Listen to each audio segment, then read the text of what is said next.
October 2 Mahalaya Amavasya. ಈ ತಪ್ಪನ್ನು ಮಾಡಿದರೆ ದರಿದ್ರ ಬರುತ್ತದೆ. ಈ ಕೆಲಸಗಳನ್ನು ಮಾಡಿದರೆ ಶುಭವಾಗಲಿದೆ. ಹಾಗೆಯೇ ಈ ವಿಡಿಯೋ ನೋಡುವ ಮೊದಲು, ಜೈ ಶ್ರೀರಾಮ್ ಎಂದು ಒಂದು ಸಣ್ಣ ಕಾಮೆಂಟ್ ಮಾಡಿ. ಮಹಾಲಯ ಅಮಾವಾಸ್ಯೆ ಅಕ್ಟೋಬರ್ 2 ಬುಧವಾರದಂದು ಬರುತ್ತದೆ. ಈ ಮಹಾಲಯ ಅಮಾವಾಸ್ಯೆಯು ಎಲ್ಲಾ ಅಮಾವಾಸ್ಯೆಗಳಲ್ಲಿ ಅತ್ಯಂತ ಶಕ್ತಿಶಾಲಿಯಾಗಿದೆ. ಪಿತೃಗಳ ಋಣ ತೀರಿಸಲು ಭಾದ್ರಪದ ಮಾಸದ ಕೊನೆಯ ದಿನದಂದು ಬರುವ ಅಮಾವಾಸ್ಯೆಯನ್ನು ಮಹಾಲಯ ಅಮಾವಾಸ್ಯೆ ಎಂದು ಕರೆಯಲಾಗುತ್ತದೆ. ಅಗಲಿದ ಹಿರಿಯರನ್ನು ಸ್ಮರಿಸಿ ಮಹಾಲಯ ಅಮಾವಾಸ್ಯೆಯ ದಿನದಂದು, ಮೃತ ಪಿತೃ ದೇವತೆಗಳಿಗೆ ಹಬ್ಬ ಮಾಡಲಾಗುತ್ತದೆ. ನೀವು ಪಿತೃಗಳ ಆಶೀರ್ವಾದವನ್ನು ಪಡೆಯಬಹುದು ಮತ್ತು ಮಂಗಳಕರ ಫಲಿತಾಂಶಗಳನ್ನು ಪಡೆಯಬಹುದು. ಆದ್ದರಿಂದ ಬುಧವಾರದ ಮಹಾಲಯ ಅಮಾವಾಸ್ಯೆಯು ಅತ್ಯಂತ ಶಕ್ತಿಶಾಲಿಯಾಗಿದೆ. ಈ ಮಹಾಲಯ ಅಮಾವಾಸ್ಯೆಯ ದಿನದಂದು ಆಚರಣೆಗಳನ್ನು ಅನುಸರಿಸುವವರು ಪಿತೃ ಶ್ರಾದ್ದಗಳನ್ನು ಮಾಡುತ್ತಾರೆ. ಇದು ನಿಮಗೆ ಅನೇಕ ಮಂಗಳಕರ ಫಲಿತಾಂಶಗಳನ್ನು ನೀಡುತ್ತದೆ ಎಂದು ಪಂಡಿತರು ಹೇಳುತ್ತಾರೆ. ಮಹಾಲಯ ಅಮಾವಾಸ್ಯೆ ಎಂದು ಪಿತೃದೇವತೆಗಳು ತಮ್ಮ ವಂಶದ್ವಾರದ ಬಳಿ ನಿಂತಿದ್ದಾರೆ. ಅವರು ಇಂದು ಶ್ರಾದ್ದ ಆಚರಣೆಯನ್ನು ಮಾಡದಿದ್ದರೆ, ಅವರು ಆಶೀರ್ವದಿಸುವ ಬದಲು ಶಾಪಗ್ರಸ್ತರಾಗುತ್ತಾರೆ. ವಾಸ್ತವವಾಗಿ, ಮಹಾಲಯ ಅಮಾವಾಸ್ಯೆಯನ್ನು ಪೂರ್ವಜರ ಪವಿತ್ರ ದಿನವೆಂದು ಪರಿಗಣಿಸಲಾಗುತ್ತದೆ. ಪ್ರತಿ ತಿಂಗಳು ಇಂದು ಎಲ್ಲಾ ಪಿತೃದೇವತೆಗಳನ್ನು ಹೊರತೆಗೆಯಲಾಗುತ್ತದೆ. ಆದ್ದರಿಂದ ಈ ಬುಧವಾರದಂದು ಎಲ್ಲರೂ ಮನೆಯಲ್ಲಿ ಪೂಜೆ ಮಾಡಲು ಪ್ರಯತ್ನಿಸಿ. ಈ ದಿನ ಪೂಜೆ ಮಾಡುವುದರಿಂದ ಕುಲಪತಿಗಳ ಆಶೀರ್ವಾದದಿಂದ ಅಖಂಡ ರಾಜಯೋಗ ನಿಮ್ಮ ಮನೆಗೆ ತಲುಪುತ್ತದೆ. ಪಿತೃಗಳನ್ನು ಪೂಜಿಸುವುದರಿಂದ ದೇವರುಗಳನ್ನು ಪೂಜಿಸುವುದಕ್ಕಿಂತ ಅನೇಕ ಪಟ್ಟು ಹೆಚ್ಚಿನ ಪುಣ್ಯಫಲಗಳು ಸಿಗುತ್ತವೆ ಎಂದು ಪುರಾಣಗಳು ಹೇಳುತ್ತವೆ. ಈ ಮಹಾಲಯ ಅಮಾವಾಸ್ಯೆಯ ದಿನದಂದು 7 ತಲೆಮಾರುಗಳಿಂದ ಬಂದ ಕುಟುಂಬದ ಸದಸ್ಯರಿಗೆ ಶ್ರಾದ್ದ ಆಚರಣೆಗಳನ್ನು ಮಾಡಬೇಕು. ಅವರನ್ನು ಒಲಿಸಿಕೊಂಡರೆ ಸಂತಾನ ಪ್ರಾಪ್ತಿಯಾಗುತ್ತದೆ ಎಂದು ಸ್ಕಂದ ಪುರಾಣದಲ್ಲಿ ಹೇಳಲಾಗಿದೆ. ಮೊದಲಿನಂತೆ ಶ್ರಾದ್ದ ಕರ್ಮದಿಂದ ಸಂತುಷ್ಟರಾದರೆ ಅವರ ಸಂತತಿ, ಆಯುಷ್ಯ, ವಿದ್ಯೆ, ಸಂಪತ್ತು, ಸಂತಾನ ಎಲ್ಲವನ್ನೂ ಅನುಗ್ರಹಿಸುತ್ತಾರೆ. ನಕ್ಷತ್ರ ಚಿಹ್ನೆ ಈಶಾನ್ಯ ಮೂಲೆಯನ್ನು ದೇವರ ದಿಕ್ಕು ಎಂದು ಪರಿಗಣಿಸಲಾಗುತ್ತದೆ. ಆದ್ದರಿಂದ ಈ ಮಹಾಲಯ ಅಮಾವಾಸ್ಯೆಯ ದಿನದಂದು ಸಂಜೆ ನಿಮ್ಮ ಮನೆಯ ಈಶಾನ್ಯ ದಿಕ್ಕಿನಲ್ಲಿ ಹಸುವಿನ ತುಪ್ಪದಿಂದ ದೀಪವನ್ನು ಹಚ್ಚಿ. ಹೀಗೆ ಮಾಡುವುದರಿಂದ ಮೂರೂ ದೇವತೆಗಳು ಸಂತೋಷಪಡುತ್ತಾರೆ. ವಿಶೇಷವಾಗಿ ಈ ಮಹಾಲಯ ಅಮಾವಾಸ್ಯೆಯಂದು ಎಲ್ಲಾ ಮಠಾಧೀಶರು ನಿಮ್ಮ ಮನೆಗೆ ಬಂದು ಆಶೀರ್ವಾದ ಮಾಡುತ್ತಾರೆ. ತಂದೆಯ ಋಣವನ್ನು ಯಾರೂ ಇಟ್ಟುಕೊಳ್ಳಬಾರದು ಎಂಬುದು ಶಾಸ್ತ್ರ. ತಂದೆಯ ಋಣಭಾರವಾದರೆ ಮನೆಯಲ್ಲಿ ಮಾನಸಿಕ ಅಶಾಂತಿ, ಸಂಸಾರದಲ್ಲಿ ಕಲಹ, ಆರ್ಥಿಕ ಸಮಸ್ಯೆ, ಅನಾರೋಗ್ಯ ಸಮಸ್ಯೆಗಳು ಎದುರಾಗುತ್ತವೆ ಎಂದು ಪೂರ್ವಜರು ಹೇಳುತ್ತಾರೆ. ಶ್ರಾದ್ದಕರ್ಮಗಳನ್ನು ಮಾಡಿ ಪಿಂಡಗಳನ್ನು ಬಿಡುವವರಿಗೆ ಪಿತೃದೇವತೆಗಳ ಆಶೀರ್ವಾದದಿಂದ ಉತ್ತಮ ಫಲ ಲಭಿಸುತ್ತದೆ ಮತ್ತು ಸಕಲ ಸೌಭಾಗ್ಯಗಳು ಲಭಿಸುತ್ತವೆ ಎಂದು ಪುರಾಣಗಳು ಹೇಳುತ್ತವೆ. ವರ್ಷಕ್ಕೊಮ್ಮೆ ಬರುವ ಈ ಮಹಾಲಯ ಅಮಾವಾಸ್ಯೆಯ ದಿನದಂದು ಕೆಲವೊಂದು ಕೆಲಸಗಳನ್ನು ಮಾಡುವುದರಿಂದ ಜನ್ಮಜನ್ಮಾಂತರಗಳ ದಾರಿದ್ರ್ಯ ತೊಲಗಿ ಅಪಾರವಾದ ಐಶ್ವರ್ಯ ಪ್ರಾಪ್ತಿಯಾಗುವುದಲ್ಲದೆ ಕಷ್ಟಗಳಿಂದ ಮುಕ್ತಿ ಪಡೆಯಬಹುದು ಎನ್ನುತ್ತಾರೆ ವಿದ್ವಾಂಸರು. ನೀವು ಅದೇ ಕೆಲವು ತಪ್ಪುಗಳನ್ನು ಮಾಡಿದರೆ, ಬಡತನವು ನಿಮ್ಮ ಜೀವನದುದ್ದಕ್ಕೂ ನಿಮ್ಮನ್ನು ಕಾಡುತ್ತದೆ. ಆದ್ದರಿಂದ ಈ ಮಹಾಲಯ ಅಮಾವಾಸ್ಯೆಯ ದಿನದಂದು ನೀವು ಮಾಡುವ ಪ್ರತಿಯೊಂದರಲ್ಲೂ ಎಚ್ಚರಿಕೆ ವಹಿಸುವುದು ಬಹಳ ಮುಖ್ಯ. ಈ ಮಹಾಲಯ ಅಮಾವಾಸ್ಯೆಯ ದಿನದಂದು ಎಲ್ಲರೂ ಉಪಾಯದೊಂದಿಗೆ ದಿಷ್ಟಿಯನ್ನು ತೆಗೆದುಕೊಳ್ಳಬೇಕು.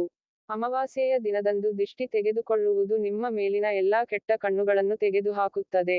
ಅಲ್ಲದೆ ನಿಮ್ಮ ಎಲ್ಲಾ ಜಾತಕ ದೋಷಗಳು ನಿವಾರಣೆಯಾಗುತ್ತವೆ. ಈ ಮಹಾಲಯ ಅಮಾವಾಸ್ಯೆಯ ದಿನದಂದು ನಿಮ್ಮ ಮನೆಯ ಮುಂದೆ ಕುಂಬಳಕಾಯಿಯನ್ನು ಕಟ್ಟಿಕೊಳ್ಳಿ. ಕುಂಬಳಕಾಯಿ ಮಹಾಲಕ್ಷ್ಮಿಯ ಮೂರ್ತಿ.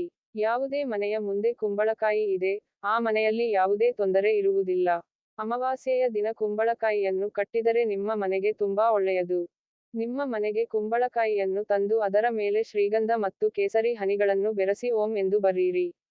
ನಿಮ್ಮ ಮನೆಯ ಮುಂದೆ ಧೂಪವನ್ನು ಕಟ್ಟಿಕೊಳ್ಳಿ.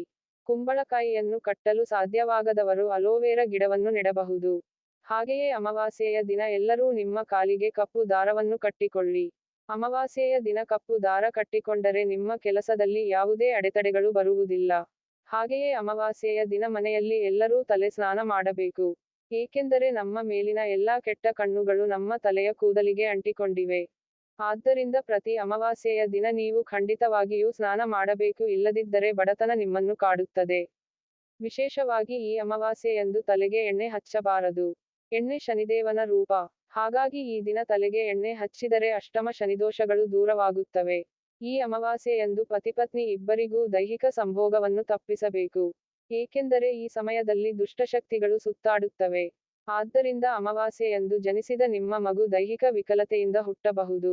ಅಮಾವಾಸ್ಯೆಯಂದು ಮಾಂಸಾಹಾರವನ್ನು ಸೇವಿಸಬೇಡಿ. ಈ ದಿನ ಮಾಂಸಾಹಾರ ಸೇವಿಸುವುದರಿಂದ ಆರೋಗ್ಯದ ಸಮಸ್ಯೆ ಉಂಟಾಗುತ್ತದೆ. ಹಾಗೆಯೇ ಅಕ್ಕಿ, ಹಲಸಿನ ಹಣ್ಣು, ಕಲ್ಲು ಉಪ್ಪು, ಗೋಧಿ ಖರೀದಿಸಬೇಡಿ. ಇದಲ್ಲದೆ, ನೀವು ಮನೆಯ ಮುಂದೆ 3 ಇಡಬಾರದು. ಅಮಾವಾಸ್ಯೆಯ ದಿನ ಮನೆಯ ಮುಂದೆ 3 ಇದ್ದರೆ ದುಷ್ಟ ಶಕ್ತಿಗಳು ನಿಮ್ಮ ಮನೆಗೆ ನುಗ್ಗುತ್ತವೆ. ಹಾಗಾಗಿ ಅಮಾವಾಸ್ಯೆಯಂದು ಮನೆ ಮುಂದೆ ಗಲೀಜು ಮಾಡಬೇಡಿ.